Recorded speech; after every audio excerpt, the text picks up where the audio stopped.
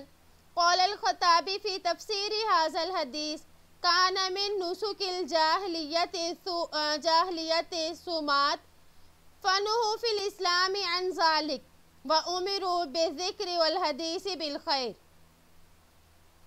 حضرت علی رضی اللہ عنہ سے روایت ہے کہ مجھے آپ صلی اللہ علیہ وآلہ وسلم کا یہ فرمان یاد ہے کہ بالغ ہونے کے بعد یتیمی نہیں ہے اور کسی دن رات تک خاموش رہنے کی کوئی حیثیت نہیں. اس روایت کو ابو داود نے حسن سند کے ساتھ نقل کیا. امام خطابی رحمۃ اللہ علیہ اس حدیث کی شرح میں فرماتے ہیں کہ زمانہ جاہلیت کی عبادات میں خاموش رہنا بھی تھا، پس اسلام نے اس کو منع کر دیا اور حکم دیا کہ خاموش رہنے کے بجائے اللہ کا ذکر اور بھلائی کی بات کرو.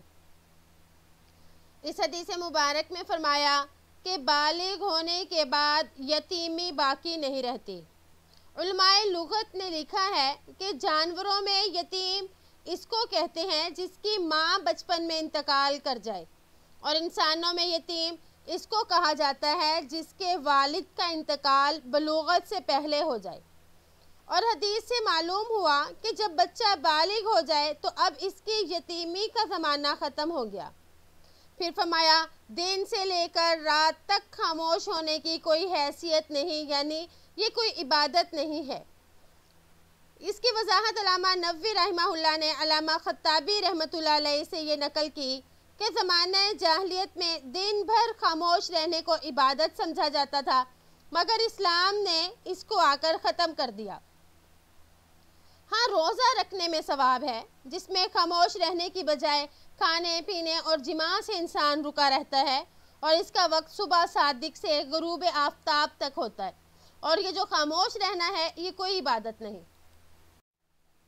وعن قیس بن ابی حازم قال دخل ابو بکر صدیق رضی اللہ عنہ علی امرأة من احمس یقال لها زینب فرآها لا تتکلم فقال ما لها لا تتکلم فقالوا حجت مسمتة فقال لها تکلمی فإن هذا لا يحل هذا من عمل الجاہلیت فتکلمت. رواہ البخاری. حضرت قیس بن ابی حازم رضی اللہ عنہ بیان کرتے ہیں کہ حضرت ابو بکر صدیق رضی اللہ عنہ احمس قبیلہ کی ایک عورت کے پاس تشریف لائے جن کو زینب کہا جاتا تھا. اس کو دیکھا کہ وہ بولتی نہیں تھی. حضرت ابو بکر رضی اللہ عنہ نے دریافت فرمایا اس کو کیا ہوا، یہ بات کیوں نہیں کرتی؟ انہوں نے کہا اس نے خاموش رہنے کا ارادہ کیا ہوا ہے. تو آپ رضی اللہ عنہ نے اس سے فرمایا بات کرو، اس لیے کہ یہ خاموشی جائز نہیں، یہ تو زمانہ جاہلیت کا عمل ہے. پس اس عورت نے بولنا شروع کر دیا. بخاری نے اس کو روایت کیا. علماء فرماتے ہیں کہ اسلام میں خاموش رہنا عبادت نہیں، البتہ فحش گوئی، جھوٹ، چغلی، غیبت، ان طرح کی چیزوں سے بچنا بہتر ہے، اور اس قسم کی چیزوں سے بہتر ہے کہ انسان خاموش رہے، مگر فی نفس ہی خاموشی کوئی عبادت نہیں. اور جس عورت کے بارے میں آتا ہے تو اس کا پورا نام زینب بنت جابر ہے. تو آپ رضی اللہ عنہ نے ان سے فرمایا کہ وہ بات چیت کریں. تو اس سے علماء استدلال کرتے ہیں کہ اگر کسی نے خاموشی کی نظر مانی تو اس کو پورا کرنا ضروری نہیں، کیونکہ یہ خلاف شرع ہے، اور جو قسم اور نظر خلاف شرع ہو اس کا پورا کرنا جائز نہیں. اللہ تعالیٰ سے دعا ہے کہ ہم ایسے کام کریں جو کہ شریعت میں پسندیدہ ہوں، ہر ان کاموں سے بچیں جس سے شریعت نے بچنے کا حکم دیا. امید ہے کہ آپ کو آج کا سبق سمجھ آ گیا ہوگا. السلام علیکم ورحمۃ اللہ وبرکاتہ.